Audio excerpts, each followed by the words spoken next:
Hello viewers, আসসালামু আলাইকুম। আপনারা যারা ছোট পরিসরে মাছ চাষ করতে চান বা স্বল্প জায়গায় মাছ চাষ করতে চান, ছাদে বা ছোট জায়গায়, তাদের জন্য আজকের ভিডিওটি খুবই হেল্পফুল হবে। তা আশা করি সম্পূর্ণ ভিডিওটি দেখবেন। আপনাদের জ্ঞাতার্থে প্রথমে একটা কথা বলতে চাই, সেটা হচ্ছে যে আপনারা যারা ইউটিউবে সফলতার গল্প বা সফলতার ভিডিও দেখে আপনারা মাছ চাষ করার আগ্রহী হচ্ছেন, তারা ভুলেও এইসব ভিডিও দেখে আপনারা মাছ চাষ শুরু করবেন না। আগে ভিডিওগুলো ভালো করে দেখবেন, বুঝবেন এবং মাছ চাষের সম্পূর্ণ ক্লিয়ার একটা ধারণা নেবেন। ধারণা নেওয়ার পরে যদি মনে করেন যে হ্যাঁ আপনি এখন মাছ চাষ করতে পারবেন, তখন গিয়ে আপনি মাছ চাষ করবেন। তার আগে এইসব ভিডিও দেখে আপনারা কেউ মাছ চাষ করার আগ্রহী হবেন না। কেননা মাছ চাষে অনেক প্রতিবন্ধকতা থাকে। যেমন কোথায় আপনি মাছ চাষ করবেন, ছাদে না ড্রামে না পুকুরে না চৌবাচ্চায়।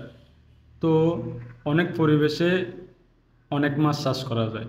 যেমন আপনি চৌবাচ্চায় মাছ চাষ করলে কী মাছ চাষ করতে হবে, কী মাছ দিতে হবে, বা ছাদে করলে কী মাছ দিতে হবে, বা পুকুরে করলে কী মাছ দিতে হবে, এগুলোর একটা ব্যাপার স্যাপার থাকে। যেমন আপনি যদি ছাদে মাছ চাষ করেন বা ড্রামে মাছ চাষ করেন, তো আপনার ওই অনুযায়ী আপনার মাছগুলো দিতে হবে, মাছ চাষ করতে হবে। এখন যেমন আপনার মনোসেক্স তেলাপিয়া বলেন, শিং মাছ বলেন, কই মাছ বলেন, এই ধরনের আরও অনেক মাছ আছে যারা কিনা স্বল্প জায়গায় এবং প্রতিকূল অবস্থাতেও কি ভালোভাবে সারভাইভ করতে পারে। আর আপনি যদি পুকুরের মাছ যদি স্বল্প জায়গায় বা চৌবাচ্চায় যদি চাষ করেন, ওই মাছ কি এখানে টিকবে? কখনো টিকবে না। তো আপনার কোথায় কী মাছ চাষ করবেন ওই ব্যাপারে আপনার একটা কী নিতে হবে, ক্লিয়ার একটা ধারণা নিতে হবে। তারপরে আসেন পানি। আপনি পানি কি কম নাকি বেশি, অল্প পানিতে মাছ চাষ করবেন নাকি বেশি পানিতে মাছ চাষ করবেন, সেটাও ডিপেন্ড করে।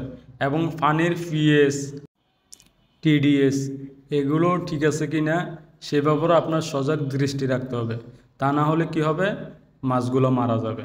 যখন আপনার মাছগুলো মারা যাবে তখন আপনার থেকে অনেক কষ্ট লাগবে, কেননা এরই মধ্যে আপনি হাজার হাজার টাকা এই মাছের পিছনে নষ্ট করে ফেলেছেন।